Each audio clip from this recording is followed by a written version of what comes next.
It's the middle of September, and The Last Guardian should have been out next month. It's recently been delayed until early December. However, Justin Haywald recently went down to Sony and had a chance to play the game, which I believe is the first time that anyone at GameSpot has played The Last Guardian. No, it's not the first time that we played it, and this is the build that they're showing at TGS. We got to see it a little bit at E3. I got a little bit of hands-on, but this is the first time when we've been able to record our gameplay, when we're able to show off how really bad we are at the game. I felt like I was taking my first steps in a new body, in a new world in this game at some times. And to be fair, so what we saw of the game this time, it wasn't the beginning. This was not the tutorial. This was not an intro to the world. It was kind of throwing you into the middle. So there were some things that you were kind of expected to already know. So as you watch the footage, you see that the game shows you push this button to push something, to push this button to jump. And I think those are things that you would be expected to know at that point. How to interact with the monster and how to just interact in the world. But for me, jumping in right at that point, it was definitely a steep learning curve. But I don't think that's going to be indicative of the final game. So a lot of the things that I think people are wondering about are the things that they've been showing for a long time. That includes, is it Trico, this sort of hybrid animal that you are, I believe, guarding, although I'm curious, maybe he's the guardian of the boy in the end. But how does that... No, that could make sense. But I'm curious, like, how was your interactions with Trico? Like, did it feel like he was a companion? Did it really feel like you weren't that familiar with him yet? Because I know the devs explained that as you develop, as you spend more time with him, you'll be able to understand each other a little bit better. Like, how did that experience work out? So I'm kind of two minds around Trico. I love the design of the creature. I remember when I first saw it that I wasn't really that taken with it, but when you see him from a distance and he has those glowing green cat eyes, like, it just looks so cool to see him through shadow, and then you get up close and that mix of fur and feathers as you climb onto his back and clamber over him. Like, it's a really cool looking creature, and it feels both kind of cute and menacing and scary at the same time, and you don't really know what to expect out of it.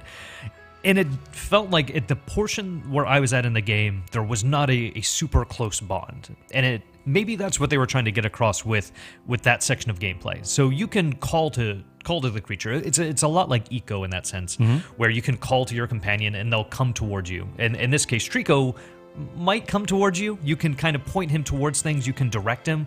He's not always going to listen right away, though, it's both frustrating because you're playing a game and you're solving puzzles that are very similar to the other games in that series that they've done before.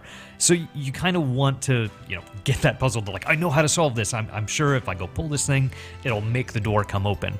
But at the same time, it does give it that personality where it's almost like a precocious child or a pet like a cat who is not necessarily going to listen to you when you say, "Hey, cat, go over there," and then the cat just like looks over at the corner and goes, "No, yeah, I'm not going to do that." That never works. You cannot tell a cat what to do. And Trico is a mix of different kinds of animals. The strongest one, and I think its mannerisms and the way that it moves, is a cat. So it's just like a weird dog, bird-looking cat creature. So it's somewhat aloof, maybe?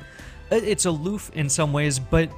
And I feel like this is another thing that just takes you have to spend a lot of time in the game to get the hang of. Yeah. But the way that he reacts to things around you is kind of how you know what to do in the game. So I don't think you're going to get as blatant hints as I got in the game, where both things are popping up on screen saying, do this, and I had developers around me who were helping out with, like, well, if you would have already learned that if you grab this item, this is how you kind of use that. If you watch Trico, though, he looks around at his environment. So he looks up. There's one part where he's looking up at the ceiling and a thing that you have to light. And when you light that, then he jumps up on there because he's like attracted to the light. He wants to be closer to that. And then if you ride on his back when he jumps up there, then that gets you to this higher ledge and you're able to solve the puzzle that way. Okay. So did maybe your anticipation or your hype, did you feel like finally picking this controller up and playing the game like delivered what you were expecting? And if not, maybe how is this different from Fumito Uedo's past works, Eco and Shadow of the Colossus?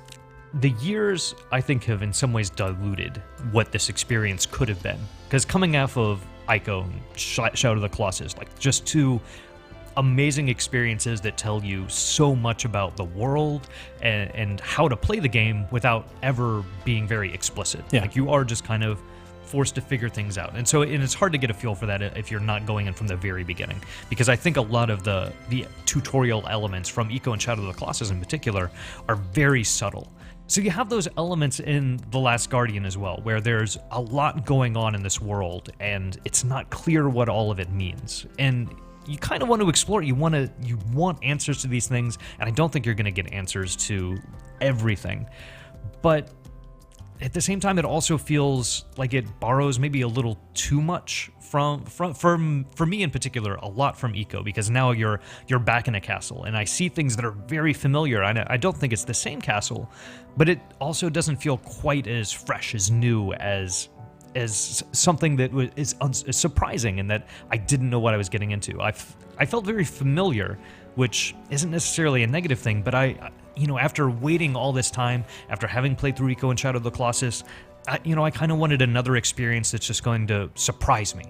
So one of the things that is pretty particular about Ueda's games in the past is the controls have been somewhat floaty, right? They're not. It's not this precise thing. You're sort of wrestling with a very organic feeling character. How does that translate to The Last Guardian, especially from some of the stuff I saw? You're walking on pretty precarious land and structures. Yeah, you do have to be very, very careful with the way that you move your character, because he does make an open world, and we've seen that in the other games, where if you're walking along a ledge, if you're not careful, you can just walk off that ledge, and it can either kill you or send you back to the beginning of a puzzle, and that happened to be a few times.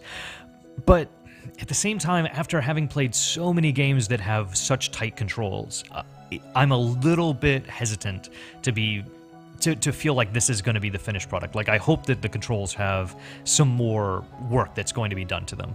All right, thanks, Justin, for all that new info. The rest of us will get a chance to play the game in about 3 months' time. I'm hoping it's worth the wait. What are you hoping? Let us know in the comments below. Do you think The Last Guardian will live up to its prolonged development cycle? Otherwise, stay tuned to GameSpot.com for more coverage of The Last Guardian as the release approaches.